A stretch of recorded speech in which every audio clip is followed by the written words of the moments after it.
capabilities in our boosters, including the one that's out on the pad today. Vehicle breakup occurred more than 3.5 minutes into the flight, about 90 kilometers over the Gulf of Mexico, so well away from people. Now on Starship, the 6 second-stage Raptor engines all started successfully at separation, and everything was going normally in the ship's climb to space until about 7 minutes into the flight, when we began a planned vent of excess liquid oxygen propellant. To simulate the mass of a payload and get future-focused data, the ship was loaded with extra propellant that we needed to get rid of or vent before re-entry. Once we started venting, though, a leak developed that caused fires, which eventually cut the connection between the flight computers on the ship, and that caused the 6 Raptor engines to shut down before we had finished the full burn. That was detected as a mission rule violation by the autonomous flight safety system, which triggered the flight termination system and led to vehicle breakup. Starship's second flight test nearly completed its full duration burn. It ended at an altitude of about 150 kilometers and a velocity of 24,000 kilometers per hour, officially making it the first Starship to reach outer space. Like the booster, we've made upgrades to Starship's upper stage based on Flight 2 learnings, such as improved leak reduction, fire protection, and changing the operations to increase reliability. Now, back at the launch site, the new water-cooled flame deflector and other pad upgrades performed as expected, so the pad required minimal post-launch rework. And that's a big reason why we are ready to fly again today. The ground support systems are designed for rapid turnaround of the launch pad between flights, and the improvements we've made ahead of Flight 3 are getting us closer to that goal. And that brings us to today's test. The test profile and the burn timeline are very similar to test number 2, with one major difference. The ship will attempt to splash down in the Indian Ocean rather than the Pacific. This puts us on a steeper trajectory than past flights and lets us test capabilities that we'll need for the future, like lighting a Raptor in space while maximizing public safety. So let's take a closer look at the flight test profile. Now, about 26 minutes from now, Super Heavy will ignite its 33 Raptor engines and lift off from Starbase. About 3 minutes into the flight, Super Heavy's booster will separate from the ship in SpaceX's second ever attempt at a hot stage separation. That means it'll light its engines while still attached to a partially lit booster. The ship's engines will then remain lit for about 6 minutes during the ascent before entering a coast phase. Next, the booster will perform a flip maneuver and execute a boost back burn, which, if you recall, is where Flight 2 Super Heavy experienced a rapid unscheduled disassembly. We're hoping hardware upgrades made for this flight will get the booster closer to executing a landing burn in the Gulf of Mexico. In the meantime, Starship will coast for about 30 minutes at altitudes between 150 and 235 kilometers, and the ship will attempt to fire a single Raptor engine for our first ever relight of a Raptor engine in space. And from there, the ship will head toward its destination, splashdown location in the Indian Ocean. Again, if we get past a successful stage separation and a full ascent burn with the upper stage, it will be at an added altitude and trajectory below orbital, meaning Starship won't have to fire its Raptor engines for a deorbit burn, and it will naturally come back into the atmosphere no matter what. Now, meanwhile, the Super Heavy is going to attempt a landing burn before splashing down into the Gulf. And while we are going to practice a landing, we aren't planning to recover any of the hardware from Super Heavy or the ship on this flight. Now, with the exception of Falcon, this is no different from what happens with most rockets flying today that are expended or fall into the ocean after they complete their mission. Eventually, though, we will land and recover Starship boosters and ships, just as we do with Falcon 9 and Heavy boosters, where we've recovered 283 to date. Starship's rapid reusability is key as we begin missions to the moon and beyond. Even though recovery is not planned, the telemetry and data we receive all the way to the end is what we're looking for, particularly with regard to the ship's temperatures during re-entry and how the heat shield will perform. The data that we gather today, of course, will help us continue to build a rapidly reusable Starship for the future. Now, much like our first 2 flight tests, today also still just a test. Our goal is to gather data to continue iterating and ultimately improve Starship. That's exactly right. The primary goal for Flight 1 was to clear the pad, and we did that and got a lot of great data that helped us improve the vehicle and the pad infrastructure that you see today. The primary goal of Flight 2 was to get all the way to stage separation, which we did, and even got a little extra. For Flight 3, we've added some ambitious tests highlighted by an attempt to transfer several tons of propellant between the tanks inside Starship itself, as well as the first ever relight of a Raptor engine in space and the opening and closing of Starship's payload door. When Starship takes astronauts to the lunar surface as part of NASA's Artemis program, it will be refilled in space by a Starship tanker spacecraft before boosting itself into a lunar orbit, like you see here.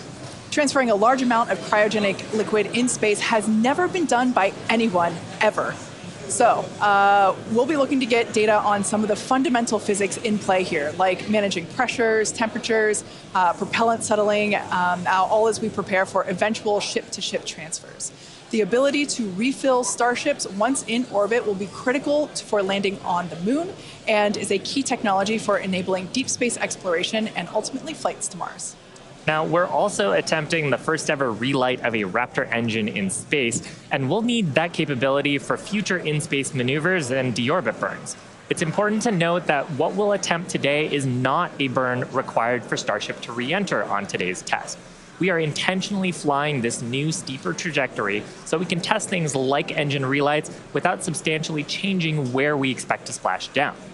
And if Starship manages to make it all the way to re-entry, we will collect valuable data on the vehicle as it flies through the Earth's atmosphere at hypersonic speeds, or more than 5 times the speed of sound. We expect it'll look something like this animation on your screen with the heat shield tiles facing down. We'll use the Earth's atmosphere to brake the vehicle and then get us into a controllable regime as we go towards splashdown. Now, we did validate Starship's ability to fly and land at subsonic speeds during our suborbital flights several years ago, and gathering data on the aspects like heating and vehicle control while we're traveling way faster will become critical to eventually bringing Starships back from space for rapid reuse. We'll also attempt to open and close Starship's payload door for the very first time, a capability that we'll need when Starship starts flying our next generation Starlink satellites. And there you can see an animation of what that will look like as the satellites are deployed one by one through a slot near the top of the spacecraft. So at this point in time, we are approaching T-minus 21 minutes until liftoff. Let's check in with Dan for a countdown update. Hey, thanks, Kate. Hey, everybody. I'm Dan Hewitt. Good morning. Welcome to Starbase. I'm coming to you from the Raptor's Nest, where I'm here with some of our flight controllers, also our Pad Red team. We're just behind the Mega Bay. Those are our super heavy boosters right behind me, getting ready for the next 4 flights after this one. So we're looking to launch a lot this year. The countdown has been pretty clean so far. We're not tracking any issues that are gating us on the hardware side and the vehicle side from that on-time liftoff at 8:25 a.m. Central Time. That's our T0 right now. We primarily shifted later as we were just working to clear the range. The other big watch item today is going to be the winds. The winds have started to pick up. We're still looking to be below our limits, but there could be a hold at T-minus 40 seconds just to make sure that the winds are acceptable before we go. We are actively loading propellant on board the vehicle. You can see by the frost lines starting to build up. Looks like we're about 80% on the ship main tanks right now and a little over 60% on the booster. Now, Starship uses liquid methane as its fuel, liquid oxygen as its oxidizer. Both of those get cooled down to cryogenic temperatures, so several hundred degrees below zero. And if you followed along with our previous 2 flight tests, the prop load timeline today looks a little bit different. Those first flight tests, it took us about 90 minutes to load all of the prop on board. But since the second flight, we made some pretty significant upgrades to make that time shorter. We added some additional fuel and LOX pumps just to increase our capacity. We expanded the number of heat exchangers and installed a dedicated fill drain line for each stage. But they were sharing one before, now they each have their own. That's just that main pathway to get the propellant to the vehicle. We're aiming for about 51 minutes for today's operation to fully load prop. We did that successfully on our wet dress rehearsal that we did recently. Eventually, though, we're trying to get that time down to about 40 minutes. Just for some context, that's about 5 minutes longer than we take on Falcon 9, but we're doing it with 10 times the amount of propellant. Now, the propellant load on ship started at about T-minus 53 minutes, booster right around T-minus 42 minutes. We are about to pause loading on the main tanks of ship, switch over to the header tanks, and then switch back to close out the main ship. 30 seconds, and then booster prop load ends at T-minus 2 minutes and 50 seconds. Now our final countdown and startup sequence is going to be the same as Flight 2. We already tested this on this booster when we did its static fire. Looking back for Flight 1, we lit those Raptor engines on the booster and lifted off about 6 seconds later. Flight 2, we reduced that time by almost 2 seconds. That just helps reduce the stress on the ground systems, improve the efficiency of the rocket. But right now, we're just about to pass 18 minutes away from launch. Winds, again, they're still looking a little bit marginal, so we'll keep an eye on those. We're not working any other technical issues, and the range is expected to be green. If we can't make our test today, we have backup launch opportunities in the coming days. Could be 24 to 48 hours, all just depends on how far we get into the count. So check back in with everybody in just a little bit. For now, though, I'm going to send it back to Kate and Shiva out at Hawthorne. Thanks, Dan. The countdown is continuing to progress, so let's take a closer look at the world's most powerful launch vehicle ever developed. Starship is comprised of two elements, the ship, which has 6 Raptor engines, and the Super Heavy booster, which has 33 Raptor engines. Starship is capable of about twice the thrust of the Saturn V rocket, and with future engine upgrades, it will actually be 3 times more powerful. Now, with those future improvements, that'll allow Starship to carry somewhere between 150 and 250 metric tons to orbit, depending on the configuration. For reference, Falcon 9's heaviest payload to date is just over 17 metric tons. So with Starship, we're talking about an order of magnitude greater in terms of payload capability to orbit. And that matters because the amount of mass we're able to launch per rocket is critical to creating a self-sustaining city on Mars. In terms of size, the Super Heavy booster alone stands about 71 meters or 233 feet tall and is about the same height as a fully integrated Falcon 9. The ship stands about 50 meters or 160 feet tall. Stacked together, the booster and the ship are by far taller than the Statue of Liberty, which stands at 305 feet tall with its base. Stacked together, Starship is 396 feet, so quite a bit taller there. Now, Starship's first stage has a diameter that's about 2.5 times that of Falcon 9, and we've got those 33 much larger Raptor engines, this great view of the launch mount looking up at those engines, and we need them to power through the Earth's atmosphere and gravity to deliver those massive cargo and payloads up to space. Moving up the rocket, Starship is designed for vertical takeoff and landing on any hard surface, and that's as opposed to taking off and landing on a runway as aircraft do. And that's important because there are no runways on the Moon and Mars where we're going. The ship, which we're looking at now, features 6 Raptor engines. 3 of them are sea-level engines, 3 of them are vacuum engines. That means that those vacuum engines are optimized with a larger engine nozzle to operate in the vacuum of space and get us higher performance. The ship is also outfitted with 4 flaps to help aerodynamically control the vehicle's attitude during atmospheric flight and enable a precision landing. The body of Starship is also wrapped in a heat shield made up of 18,000 hexagonal ceramic tiles. Those are designed to insulate the vehicle during atmospheric entry, where temperatures can be as high as 2,600 degrees Fahrenheit. One of our test objectives today is to verify how Starship systems and thermal protection system tiles perform during reentry. And in between the first and second stages is our hot stage, which is critical for our newest separation technique, which we saw in action during Flight Test 2. Yeah, that was a pretty exciting first for our team. Hot staging had never been done before as part of a reusable space transportation system, let alone on a vehicle with the size and power of Starship. Now, at about liftoff plus 2.5 minutes, the booster shut down most of its 33 engines, leaving just 3 of them running, and then the ship simultaneously ignited all 6 of its engines. Some clamps separated, and the ship thrusted away. That was the first in-flight test of the heat shield, and we were able to gather a ton of valuable data about hot staging. We maximized the vehicle's performance by leaving 3 first-stage engines on, so gravity can't rob us of precious velocity, or at least not as much. Hot staging also helps to ensure the ship's liquid propellants are at the bottom of the propellant tanks, which is where we need them to be in order to quickly light the ship's engines. It also reduces risk at stage separation because it creates a passive staging system so that physics will be doing the work instead of mechanical parts pushing the two stages away from each other. Ultimately, hot staging could increase Starship's payload to orbit capacity by 10%, which directly translates to more payload and more people to the Moon and Mars. Now, the first stop will be the Moon, and the SpaceX team has been hard at work proving out all of the systems necessary to make that possible. Critical systems for propulsion, life support, and even the elevator that you see here, which will take crew and cargo from the Starship hatches down to the lunar surface, are currently in development. And the data that we gather from each test flight helps inform their design. Here we've got a photo of some of the mock-up suits that are used to demonstrate the range of mobility that astronauts will be expected to have. And we were using these to do human factors demonstrations and figure out the layout of the elevator. So all awesome development work for a future moon mission. Super cool.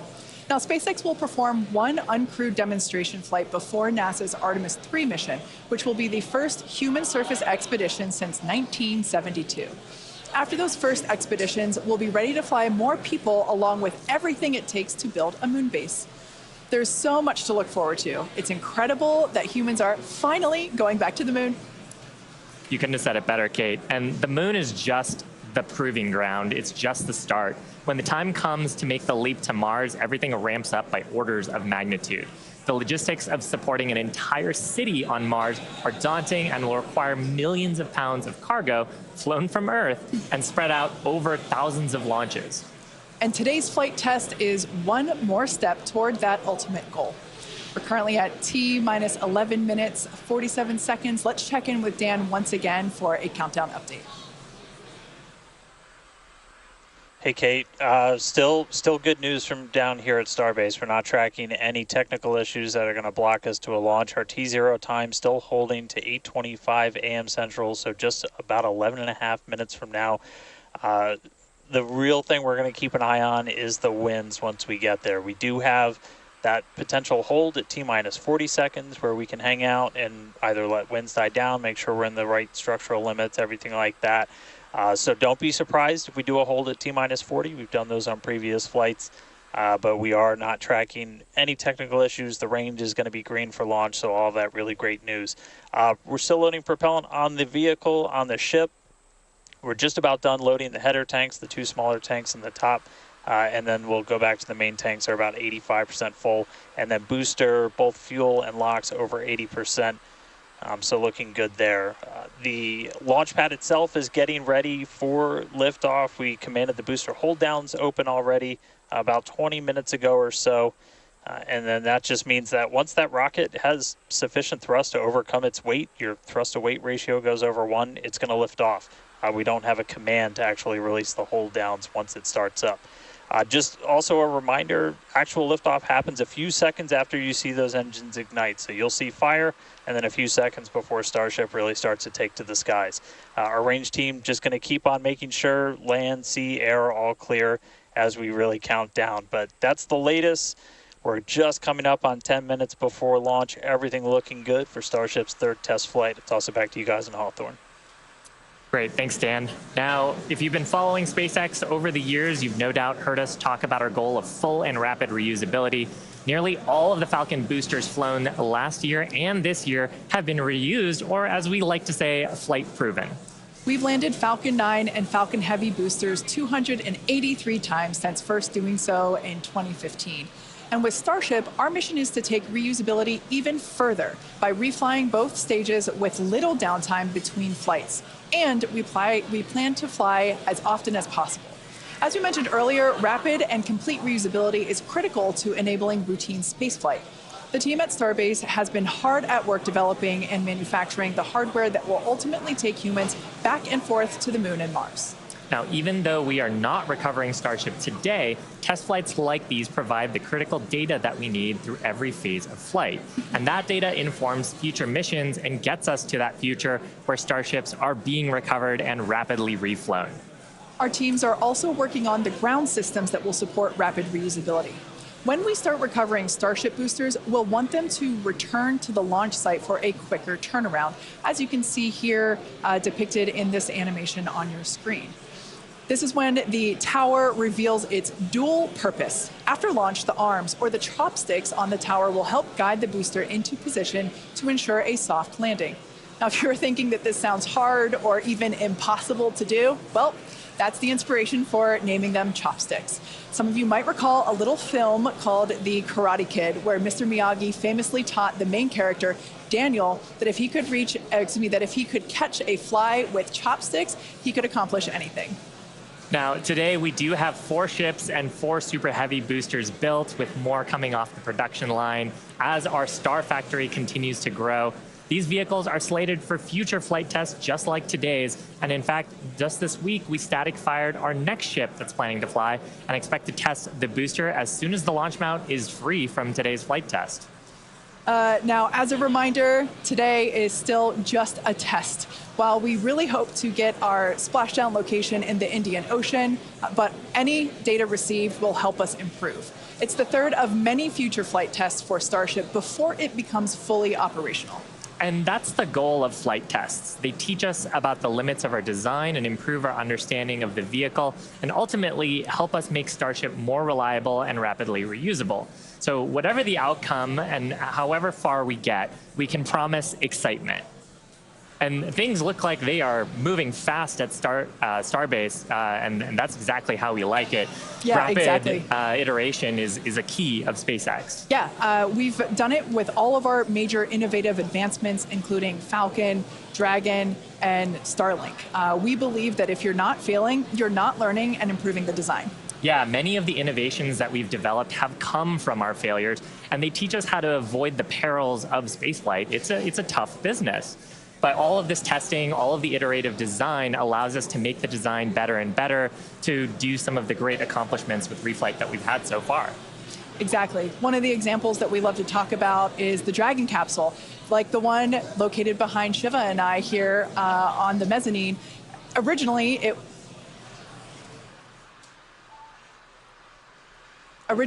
was not designed to be reusable. We wanted to prove the initial design, and then when we brought Dragon 2 online, we had to do a lot of corrosion analysis based on flights that had splashed down and analysis on hardware received there. And now our Dragons are reusable and also rapidly at a much rapid pace than they used to be. Yeah. So, I mean, great learnings from our original Dragon to our new crew and cargo vehicles have directly improved the operations, and they've helped us change our understanding of what's possible when it comes to rocket and spacecraft reusability. Now, we're just under T-minus 6 minutes, so I think it's another good time to check in with Dan for the rest of terminal count. How are we looking, Dan?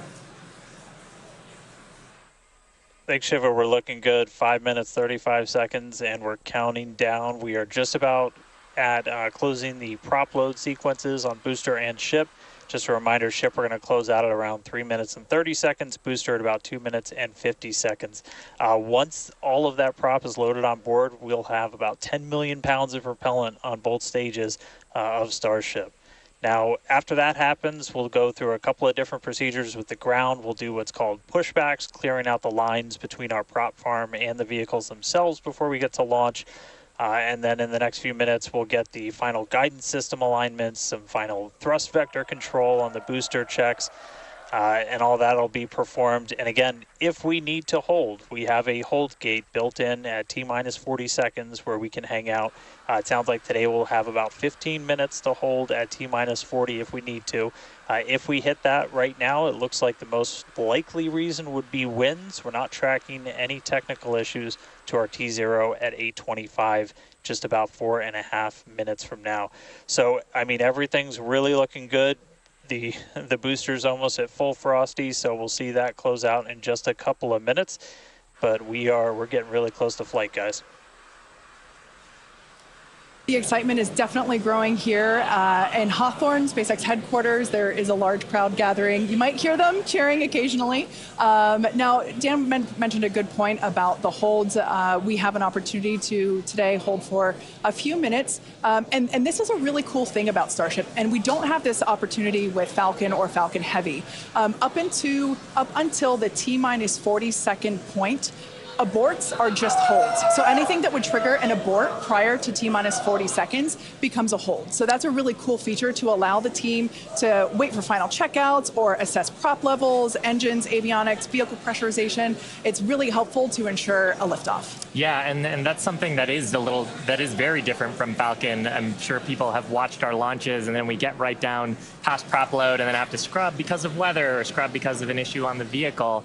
And we don't have the same constraints on our propellant and our system with Starship, which gives us more availability in the window. And sometimes that's all you need. Sometimes the winds dip just enough where you can launch the rocket safely. And otherwise, if you didn't have that ability to hold a few minutes, you might miss that window and then have to recycle to another day. Yeah, exactly, which is kind of like today. Like we mentioned earlier, winds are the thing that we are watching, so good news there. So we are still continuing to progress. We're looking at liftoff in just under almost 2.5 minutes from now. Super exciting. Like we said before, there's nothing more exciting than watching a test flight for a developmental program, and that's where we're at today. And like we talked about, we have some really ambitious goals for today's test. But really, the point of today's test is to try to get as much data as we can so we can inform the next iteration of the design of Starship, work those things into flight test number 4 and new objectives there that'll eventually get us to that glorious, rapid, reusable future that we so badly want. Yeah, for flight 1, we wanted to clear the pad, and we did. For flight 2, we wanted to get through hot staging separation, and we did. So today, we want to get even further than that and collect as much data as we possibly can. So with all that being said, we're going to check back in with Dan to take us through the final 2 minutes of terminal count.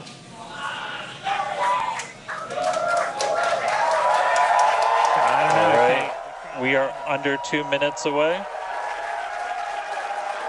We have closed out the prop load on the booster and on the ship.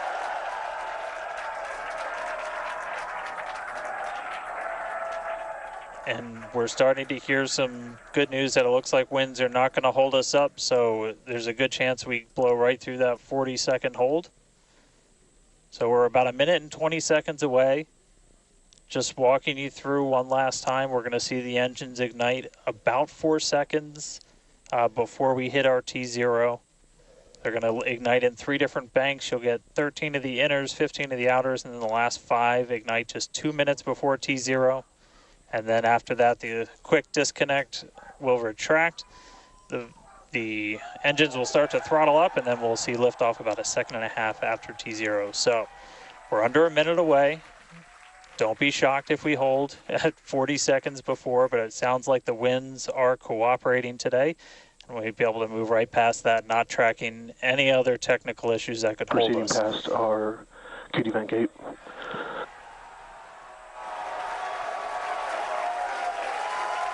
Through the QD vent gate past the 40-second hold. Go for launch. Flight Director Ty Huntington telling the team we are go for launch. So 20 seconds to go.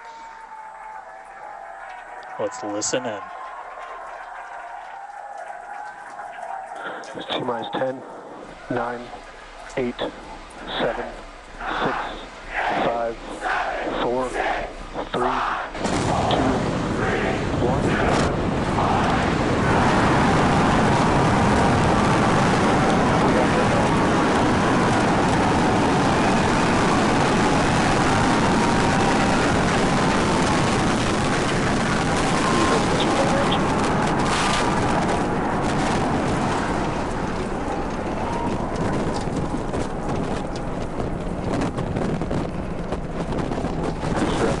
Nominal.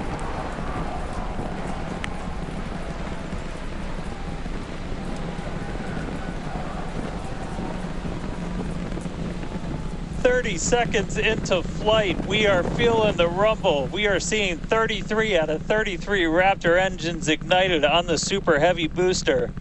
Booster and ship, avionics, power, and telemetry nominal. Acquisition of signal, Corpus Christi.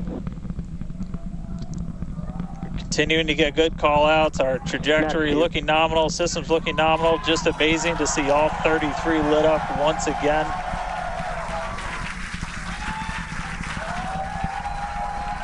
this point, we've already passed through max Q, that maximum dynamic pressure, and passing supersonic, so we're now moving faster than the speed of sound, getting those onboard views from the ship cameras.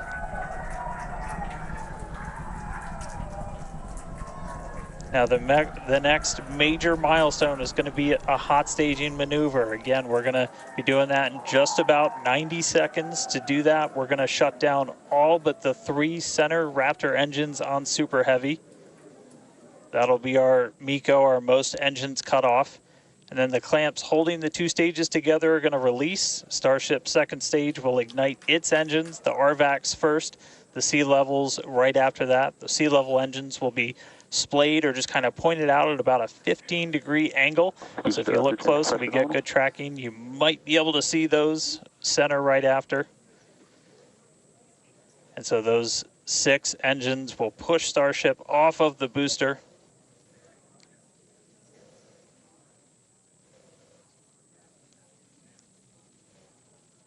All right, counting down now. We're going to be coming up right at around the 3-minute mark on that hot staging maneuver. Again, we'll see the booster engines start to shut down. You'll see all but 3 lights go out in the middle. And then we'll see the engines ignite on ship, pushing it away. And that will start carrying the ship into space. Booster will start to do its flip and then move into the boost back burn, setting it up for eventual splashdown in the Gulf of Mexico. Stage separation.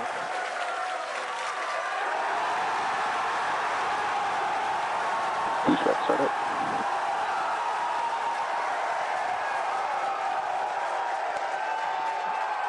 Hot staging confirmed.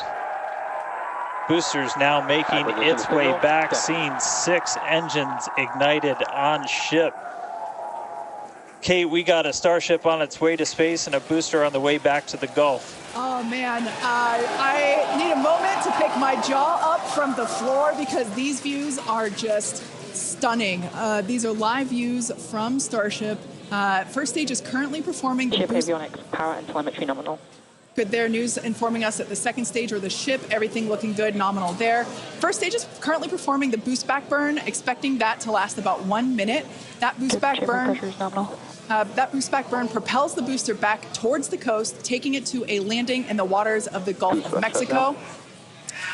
We're only using the Super Heavy booster's 13 center engines from here on out. As whenever they relight, you'll be able to see that in the left bottom corner. Those are the ones that can gimbal. In other words, they move and change direction in order to change the thrust to steer the first stage back to Earth.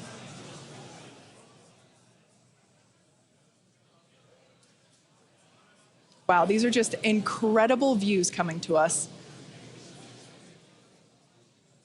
Everything is looking good for both the first stage on the left-hand side of your screen or the Super Heavy booster, as well as on the right-hand side of your screen, that is Starship, or we also refer to that as the ship.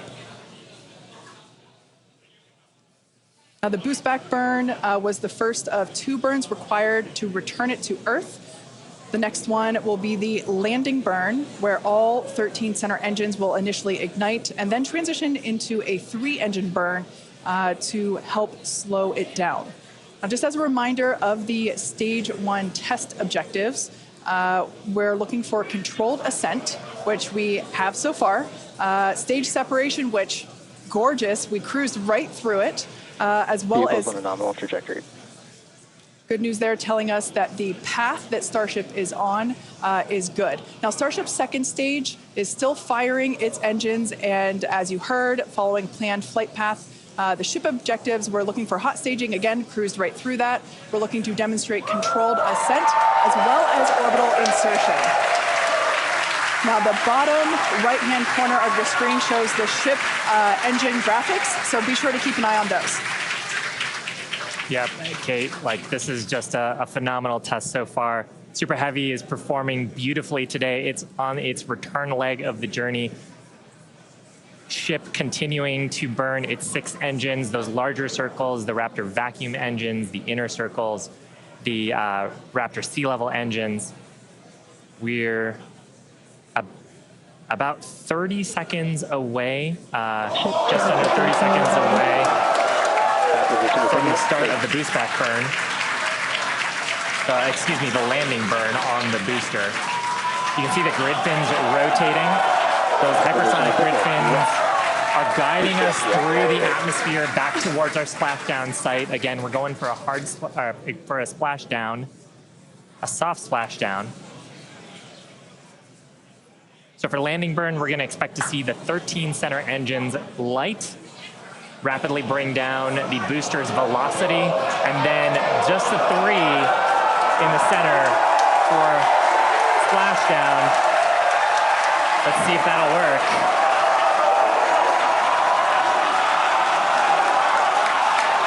We're getting a few engines.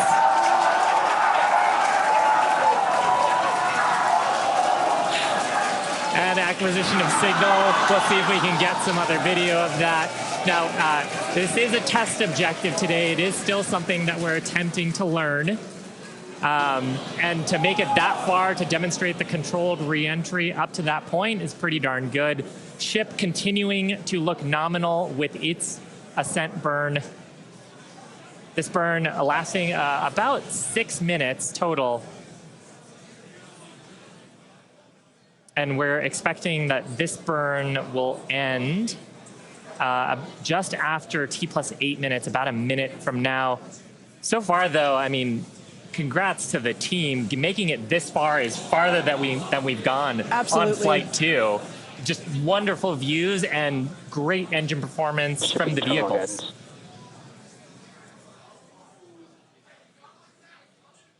So far, we've hit controlled ascent. We're in the middle of that right now. We demonstrated the hot staging. Kate, as you said, cruised through that.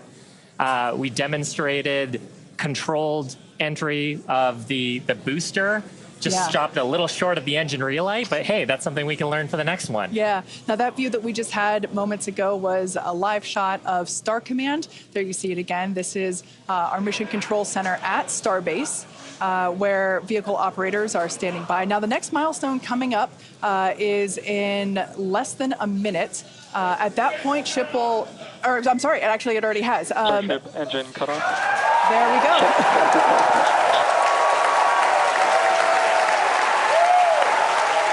As you heard there, by the call out and from the crowd behind us, Starship normal orbit insertion.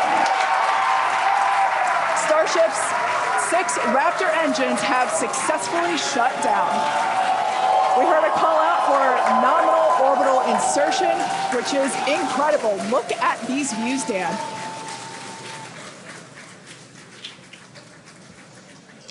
I'm just completely blown away right now.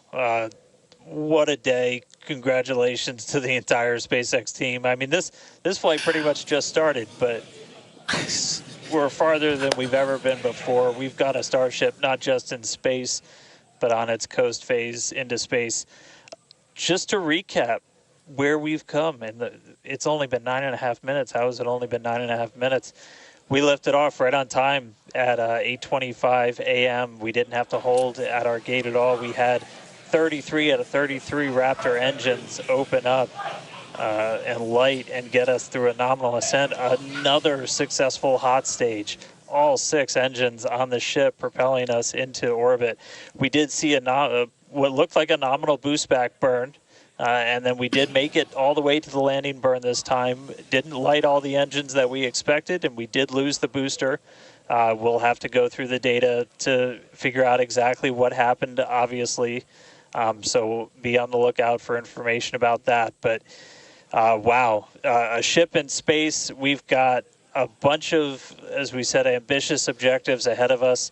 Over the next couple of minutes and pretty much over the next hour, where we're going to really, we've got the ship in space. We're now going to take advantage of this and try and learn as much as possible about some of the other systems, including that first ever Raptor relight in space. So it's just going to be incredible. So all of that still to come.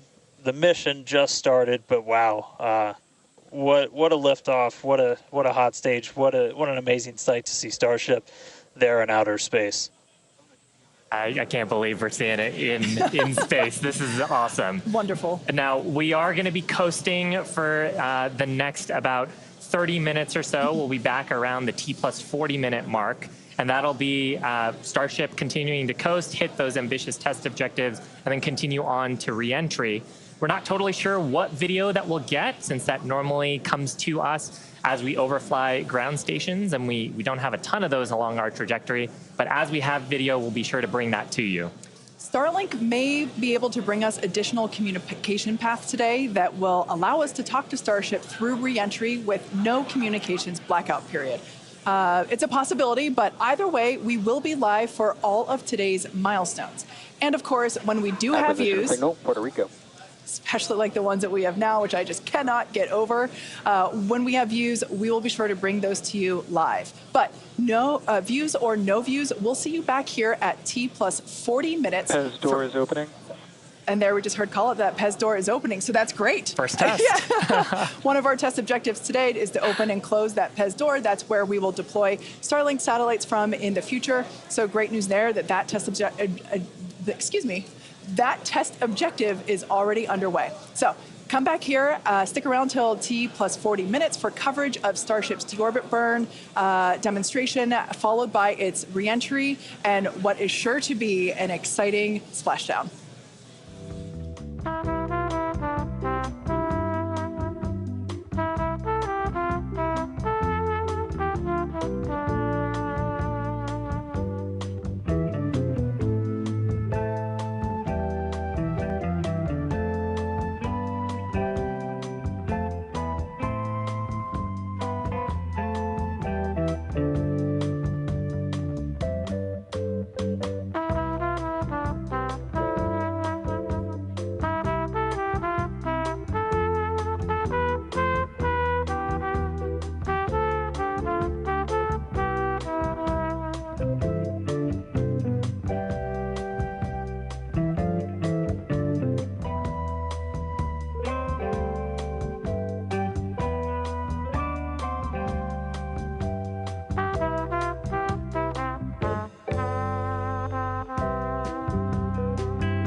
Expected loss of signal, Cape Canaveral.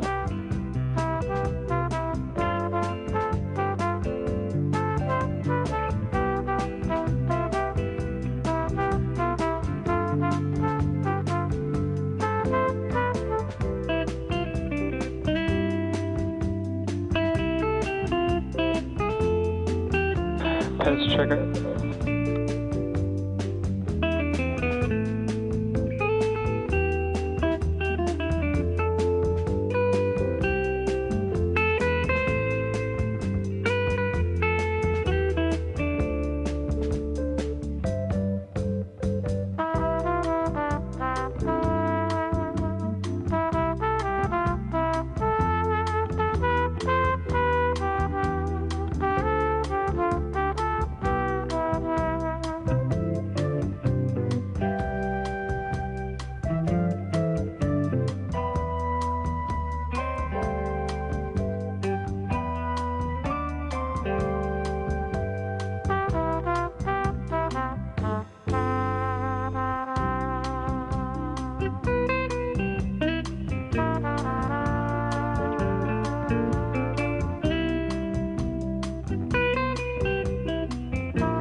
Pez checkout's complete.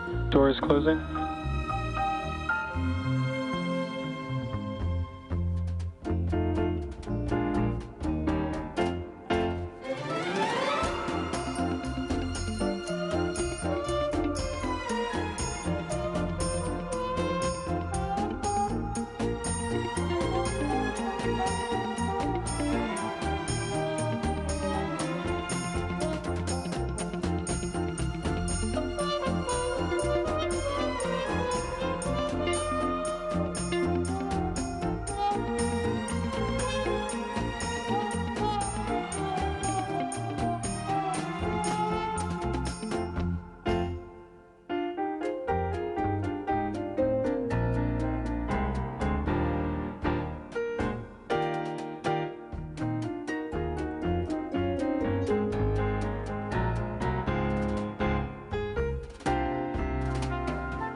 Control has started.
Acquisition of signal, hard bit stop.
Welcome back to live coverage of our third Starship flight test, which lifted off from Starbase, Texas at 8:25 a.m. Central Time. Our main objective today was to get through all of our Ascent burns and collect as much data as possible, including a potential Starship entry. And we just came out of a coast phase and we're treated to a number of HD views thanks to Starlink, including the PEZ door open close test. So that was one of our test objectives today that we met. So that's awesome. It has been such a great day. It has been a phenomenal test day. Just to see booster lifting Starship to Ascent, ship completing its ascent. Just a wonderful day. Kind of to recap the objectives a little bit. Booster completed its ascent, ignited its 33 Raptor engines. We demonstrated a successful hot staging for the second time. Booster completed the boost back burn, didn't quite accomplish the landing burn, and then had a hard splashdown in the Gulf.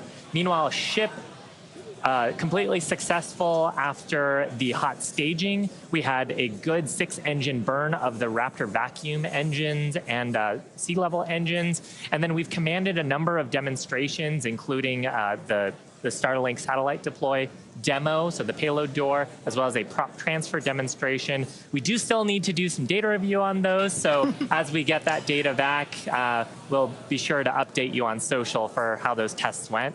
We are coming up on our next major milestones, which is an in-space relight of our Raptor engine for the first time, followed by re-entry and then landing in the Indian Ocean. Incredible. Yeah, that's right, guys. We should be just about 40 seconds away, 40 or 50 seconds away if we do this relight demo. Do want to stress this is not a deorbit burn. In fact, it's actually going to function a little bit opposite of a deorbit burn. We're going to be raising our perigee with this burn for the lowest point of our orbit. This is just to demonstrate that we can relight a Raptor engine on ship while it's gone through a coast, while it's in outer space, while it's in microgravity, all of the different complexities that come with lighting this engine again after it's already done an ascent burn, but you're now coasting through space. This is going to be really important anytime we want to do in-space maneuvers in the future, like eventual deorbit burns. Any of our translunar injections that'll have Raptor engines firing back up. We may not do it. There is, all of the guidance is loaded into Starship's computer itself, so if it doesn't see the values that it needs to, we could just skip the burn. So we are waiting to find out if that's going to happen or not. If it doesn't, as we said in the beginning, we're on a pretty steep trajectory that we are coming home no matter what, regardless of doing a burn. This was done just so we can really, we're in a trajectory that's really not super susceptible to delta V changes in velocity. If we were to do a burn, we've got a pretty concise footprint in the Indian Ocean that we're going to be targeting for splashdown today. It does sound like we are skipping past the on-orbit relight demo this time. Again, we'll confirm all of this through our post-flight data review, but it did sound like we did pass through that burn. So now that's going to start setting us up for re-entry. Yeah, that's exactly right. So coming up next around T plus 49 minutes is Starship re-entry. Now, this is typically a portion of flight where we don't have communications with spacecraft because they're re-entering the Earth's atmosphere at or around orbital velocity, about 8 kilometers per second or roughly 5 miles per second. Super fast. Now, at those speeds, the spacecraft's interaction with the atmosphere results in friction and creates a plasma field around the vehicle. That blanket of plasma distorts communication frequencies, so we're basically left with a brief communications blackout. Now, we might get some telemetry back through a connection to the Tracking and Data Relay Satellite System, also known as TDRS. But if the plasma doesn't entirely block it, that connection will be at a very slow data rate and definitely too slow for any video. But that's why Starship and Starlink are a great partnership. Starship is so big that it will leave a wake or a hole in the plasma field as it flies through an atmosphere. You can think of a wake kind of like when you see a boat going through the ocean. It sort of leaves a trail behind it. There's some of those great views from Starlink giving us views of Starship's onboard videos. And so we're hoping that the Starlink on board will let us, just like we're seeing these videos now, see through that plasma field by maintaining a continuous communication lock with the satellites on orbit through the wake that Starship leaves behind. Now, this is only the second time that we're testing Starlink during re-entry. So even though we do have these great visuals now, don't be surprised if we manage to get some signal hiccups through. We're still learning about what that wake will actually look like in practice and whether we're able to get that live continuous high-speed data during re-entry. Yeah, that's right. And one of the really primary reasons we want to use Starlink is to just gather as much data as possible. It's been said the data is the payload on one of these flights, where we're putting this flight hardware in a real flight environment, trying to learn about it as much as possible. Re-entry is going to be a really critical phase of flight.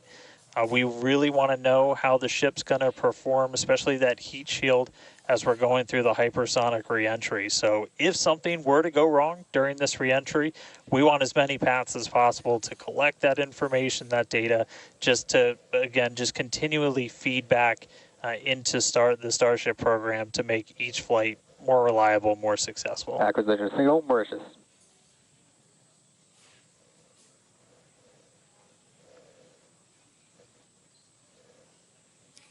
Now, if Starship manages to make it all the way through re-entry, we'll collect valuable data on Starship flying through the Earth's atmosphere at hypersonic speeds, meaning more than 5, or at this point, will be more than 5 times the speed of sound. Now we're watching these live views, HD views by the looks of it, thanks to Starlink. You can see that the flaps there on the ship might be actuating.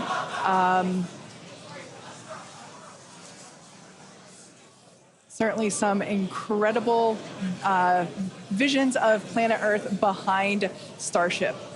Now, we've already validated Starship's ability to fly and land at subsonic speeds. You might recall those suborbital flights from a few years ago, and we can see those flaps there.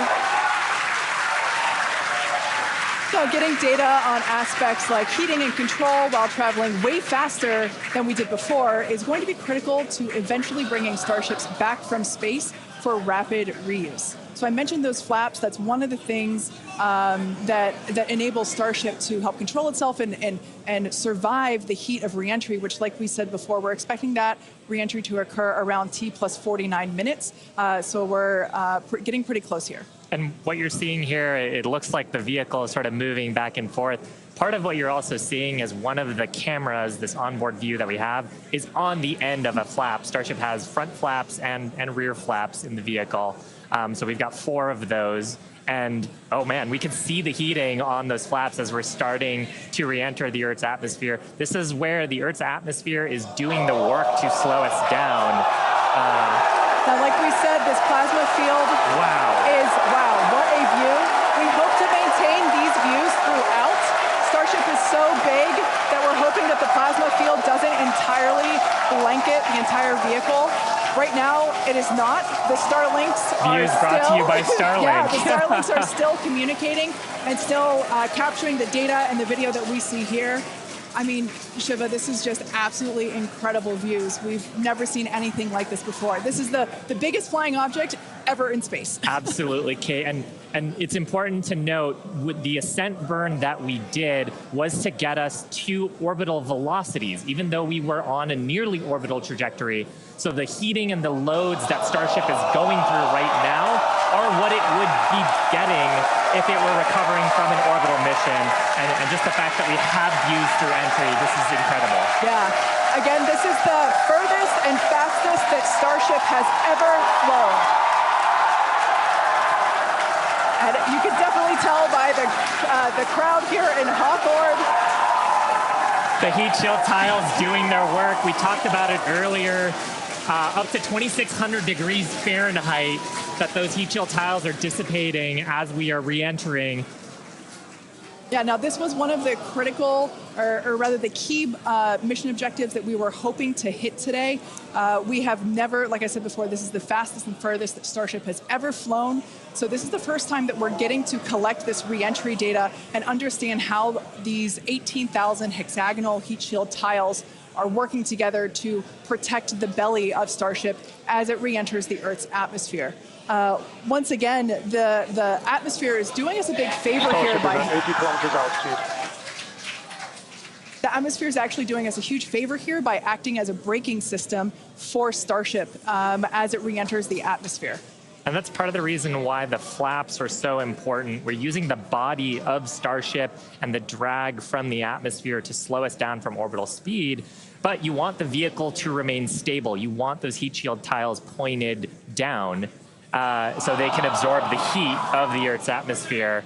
And so that's the purpose that they are serving during the hypersonic phase and then again during the subsonic phase. Absolutely. So like we said, these views are being provided by a couple Starlink terminals that are positioned on Starship itself. As that plasma builds, we're hoping that we can bring these views back to you, but you can see the telemetry there on the right-hand side of your screen. If you watch closely, you can see the speed decelerating. Again, that's the friction of the atmosphere resulting in this plasma field, or excuse me, the blanket that is potentially blocking the Starlink terminals right now. So we'll bring those views back to you if we get them. But right now, for those of you that have recently joined, Starship is currently re-entering Earth's atmosphere. This is super exciting because it's the furthest and fastest that Starship has ever flown. It's just absolutely incredible. Major test milestone, something we wanted to accomplish on Flight 2, getting to it today. So just awesome. Now, we actually have some heat shields here. So these are what's doing all the work on Starship right now. There are 18,000 hexagonal heat shields like these. So this one that I have is flat, like this is what would be positioned on the flaps of Starship, whereas Shiva has something a little different. Yeah, the one I have would be on the curved surfaces of Starship. I'll just put it in frame here. So we've got these attached at various points around the vehicle. Like you said, Kate, 18,000 of these tiles around, and they're doing the work to make sure that the structure of the vehicle doesn't carry all that thermal load, so we can recover the vehicles eventually and get to rapid reuse on them. They're really lightweight. They sound a little different than I would have expected them to, but they are ceramic. And these are what's helping Starship survive through this period of entry. We're not sure how far we're going to make it. Again, this is the furthest that we've gotten in our test flight, but the further we fly, the more data that we can get, and that's ultimately the measure of success here, which, I mean, I think today has been a huge success given where we've gone and how much further we've gotten with both the booster and Starship itself.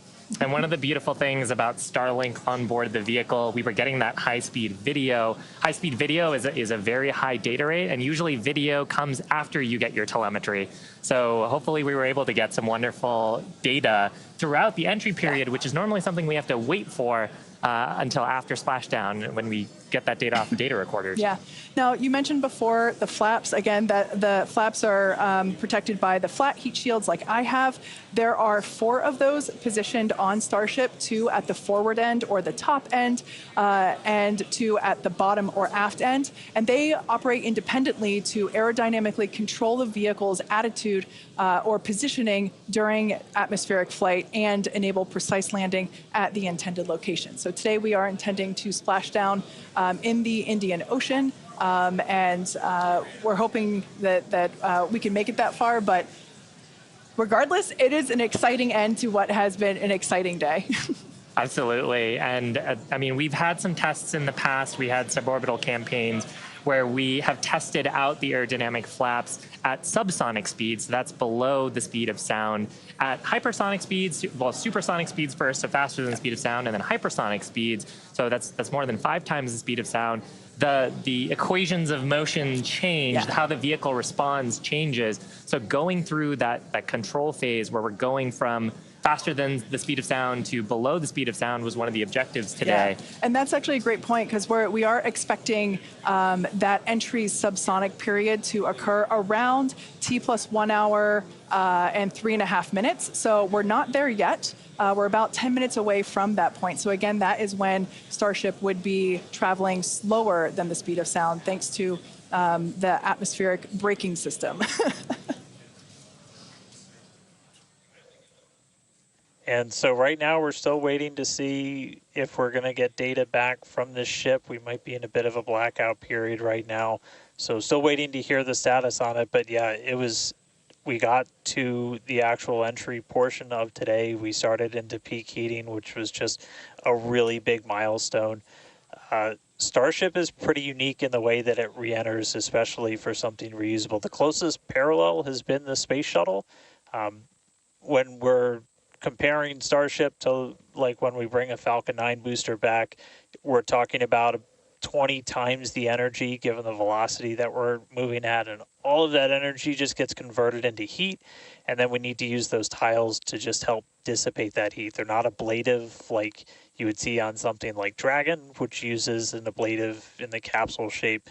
So they are these tiles that are made to be reusable. So any data we're getting on the actual temperatures it was seeing during heating, all of that is just really hugely valuable. Where Starship is really unique is, and Kate and Shiva have talked about it a couple of times, is once we're through this kind of hypersonic section and we get down to the subsonic.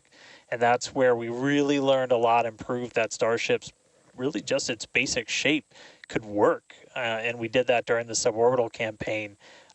Again, if you compare it to the shuttle, which entered, it had the wings. It had a similar heat shield system, but it had wings, and then was almost flown like a glider once it re-entered and was down to those subsonic speeds. With Starship, we're not doing that. We're just coming straight down We'll hit terminal velocity, which with Starship is around 200 miles an hour.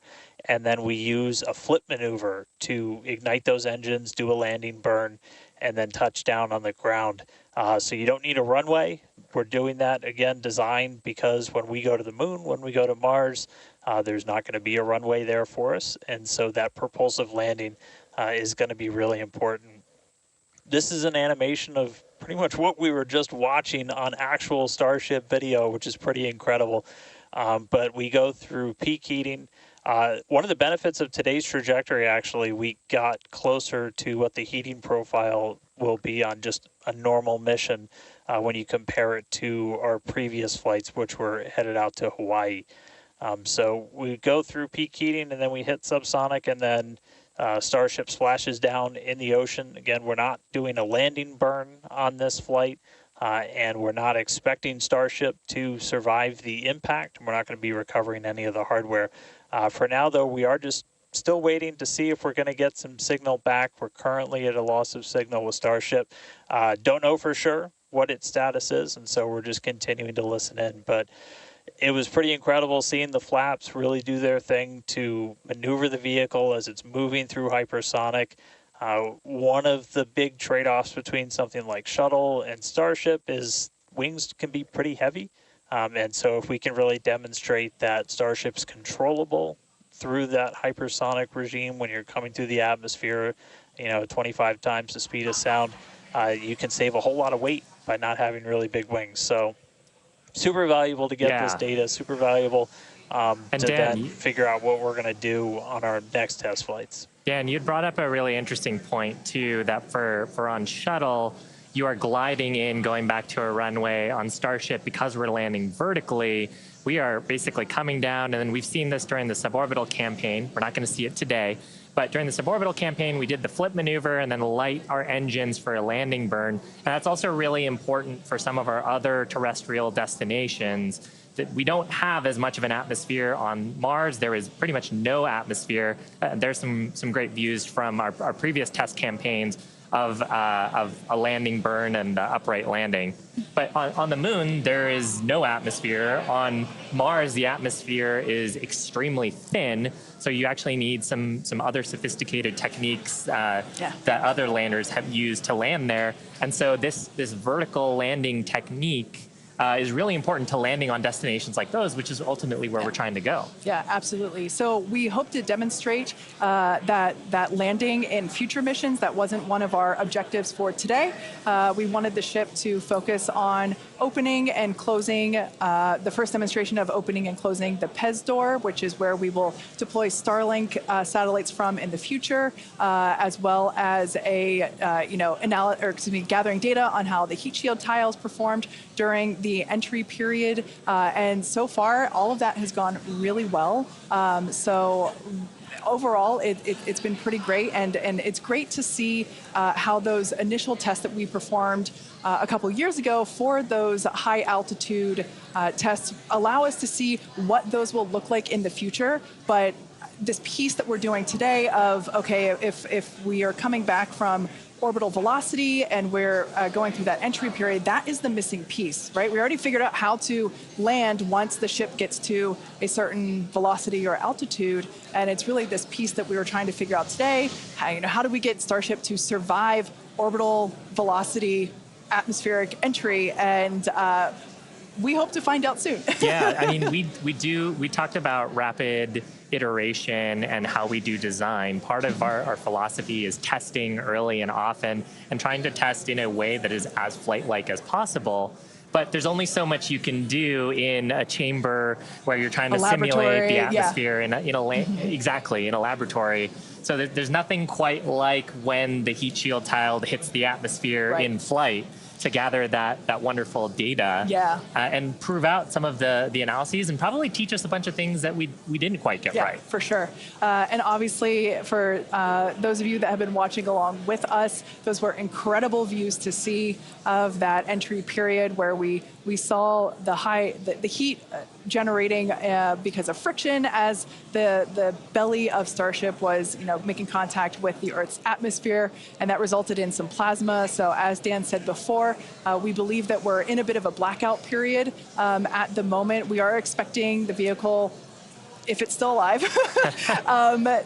we would be expecting the vehicle to be approaching subsonic or slower than the speed of sound speeds in 3.5 minutes from now. So if it's still up there in one piece, it still has a way to go. We're not there just yet. But we saw that plasma field building up around the exterior, which can blanket the entire vehicle, as it does with all of our Dragon missions, and we're at a loss for telemetry at that point in time. Yeah. So Dan's seen a lot of those with Dragon missions that he's supported. Yeah, absolutely. And we are hearing through some of the telemetry that it did look like we lost Starlink and our TDRS data flow at the exact same time. Now, if both of those signals are cutting out at the exact same time, that could mean we lost the ship. It has been several minutes since we've gotten any data from Starship.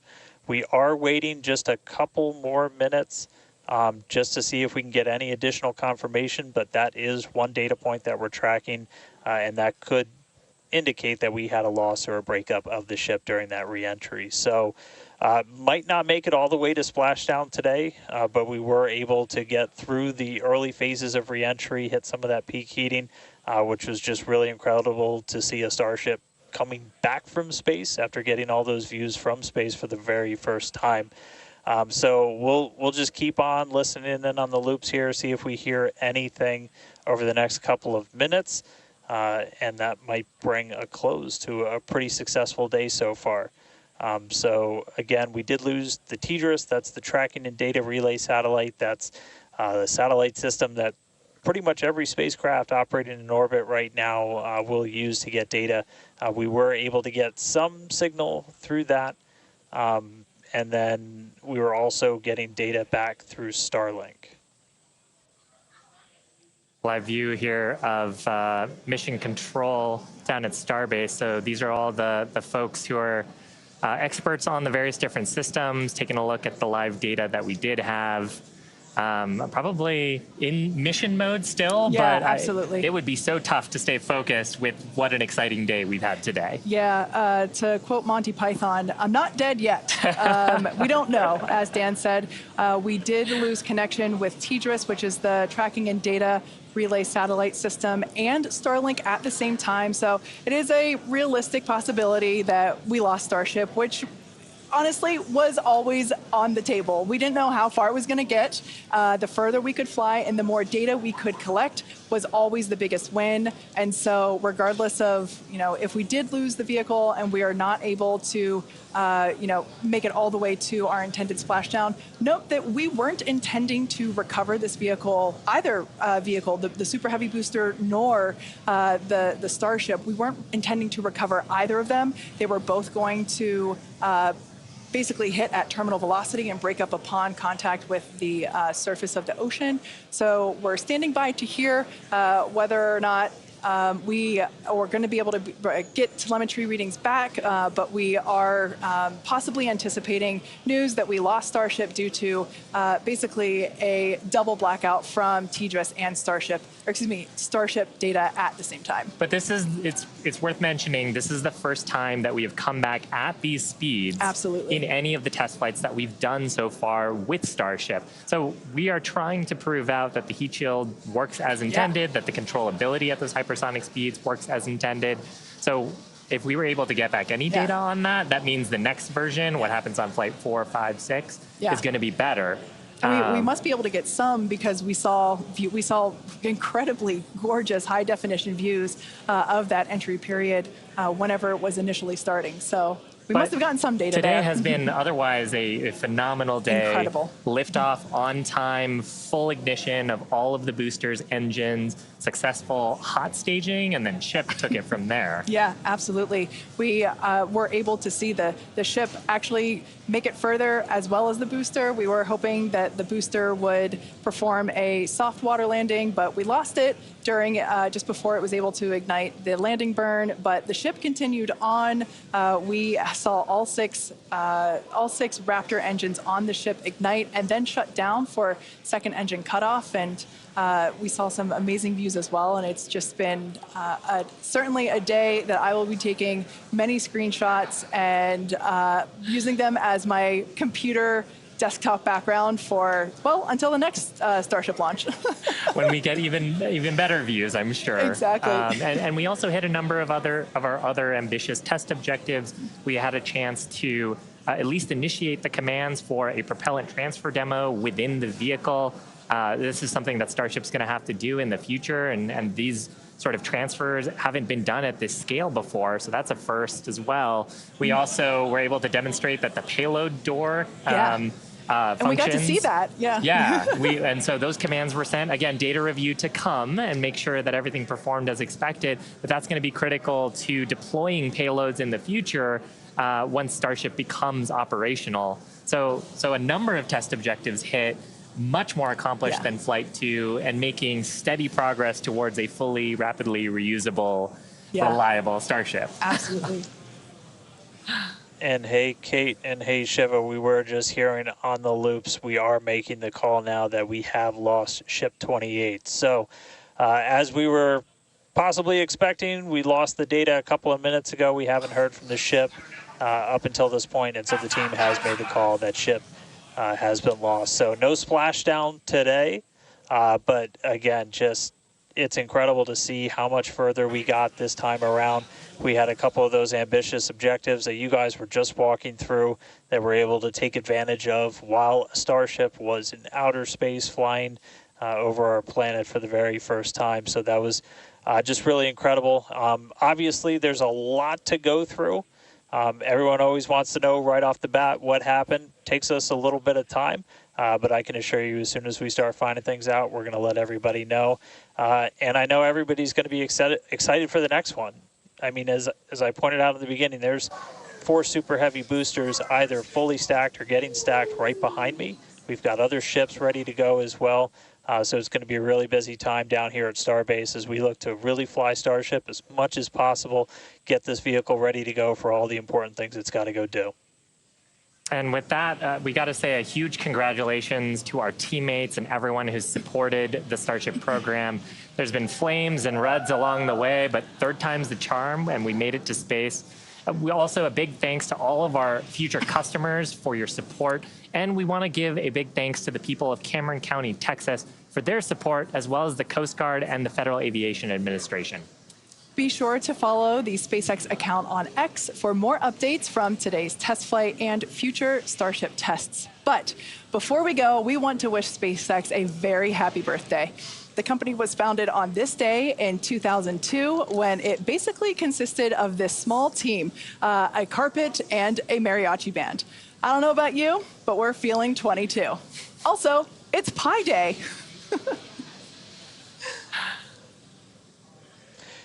Yeah, but I mean, Pi Day is constant and never ending, so shouldn't every day be Pi Day from now on?